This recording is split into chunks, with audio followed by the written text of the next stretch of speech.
Hey everyone, welcome to a Daily Extra. I'm Greg Lawless alongside Nick Furshaw. And a couple of minutes ago, the Slovenia-US game ended. It was a 2-2 draw, one of the most exciting games we've seen in this World Cup, certainly from a neutral's perspective. Of course, we aren't really that neutral, are we? And an incredible comeback from the US, and something we'll get to that in a minute, but we have to talk about the most controversial moment, Nick.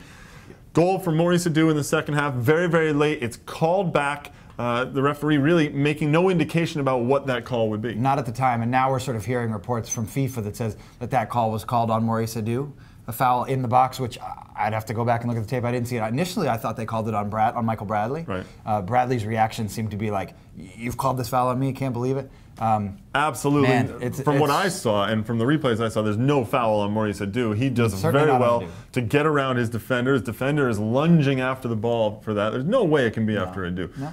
But anyway, it was a great comeback just to get to that point anyway. The U.S. went down 2 goals in the first half, so they finally start coming back. They get a quick goal off of Landon Donovan right after the break. Yeah, and how big was it of a moment for that goal to come from Landon Donovan and not necessarily even come from anybody else? Obviously, they needed a goal from somebody, but Donovan gets the goal. It's an emphatic strike. It's not a scrappy one. It's not a lucky goal. It's not anybody's mistake. It's Donovan burying it in the back of the net, asserting the tone for the second half, that the U.S.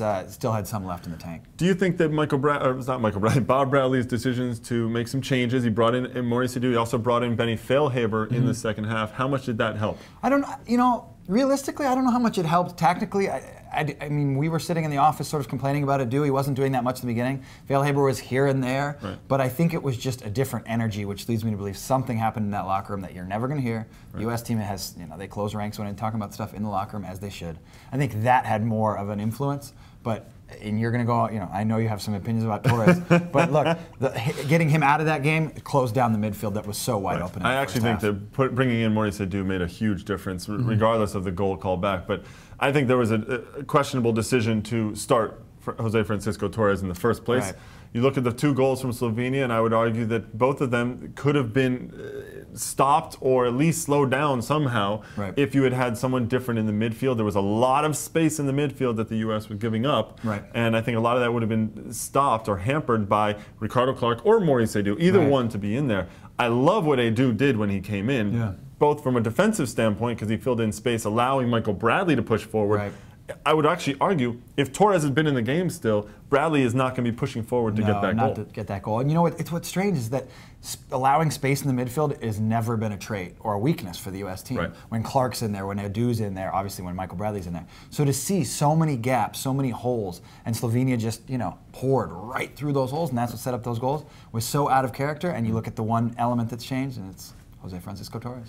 Well, the U.S. now go on to face Algeria next Wednesday. I think because of the goal that was called back, the U.S. feel they've been hard done by. They're going to have a little chip on their shoulder. And the U.S. is probably at its most dangerous when they're playing in that kind of state of mind. Well, that's it for this Extra Daily. But join us later on today, 5 o'clock. We'll be here with Extra Time Radio. We're joined by Ziggy Schmidt and Steve Sampson, both who have ties to the U.S. national team, obviously. And also Arturo Angeles, a former World Cup referee. So a lot to talk about with referees about that today on Extra Time Radio. 5 o'clock on MLSsoccer.com.